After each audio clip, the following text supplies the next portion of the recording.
Welcome to the most isolated creatures on Earth. Tears may flow upon watching this. What emotions arise when you are the sole survivor of your species? If you are the last hope for your kind, how will you respond, being shunned by your own race? How will you manage the feeling of solitude, for those who assume the extinction of any species is far off?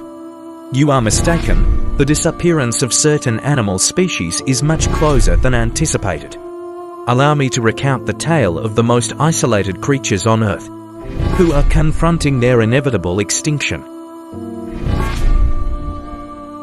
The primary loneliest creature known is Lonesome George.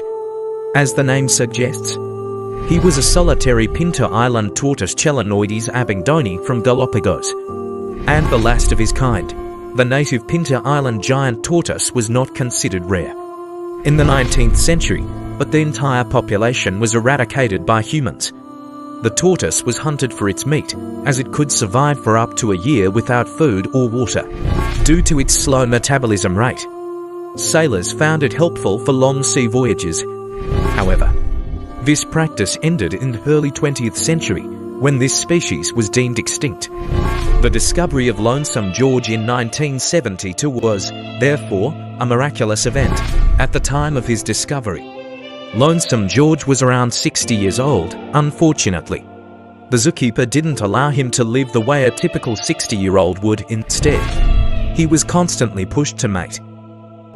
As the only one of his kind, Lonesome George was compelled to mate with other subspecies, but the results were fruitless.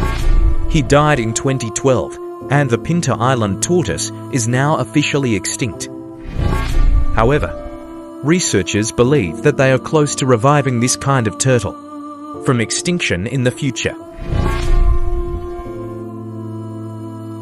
The tale of the last white rhinoceros named Sudan, the last surviving male of his kind. Sudan was taken to the El Payeta Conservancy in Kenya in December 2009. There, he lived with 2 females and another male of the same species in the hope of successful breeding. However, the other male, Suni, passed away in 2014, putting an end to the dream of restoring the northern white rhinoceros population to a stable level, unless Sudan could bear the burden of his species alone. Unfortunately, Sudan was unable to live up to the high expectations placed upon him in his 40s.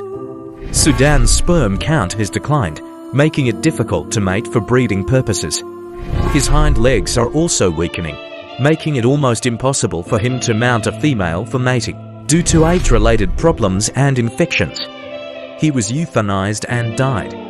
He was a member of a team dedicated to preserving his subspecies with the assistance of researchers. He was recognized as a kind and large animal who embodied rhino preservation. Thanks for watching. Don't forget to subscribe, like, share, and comment down below.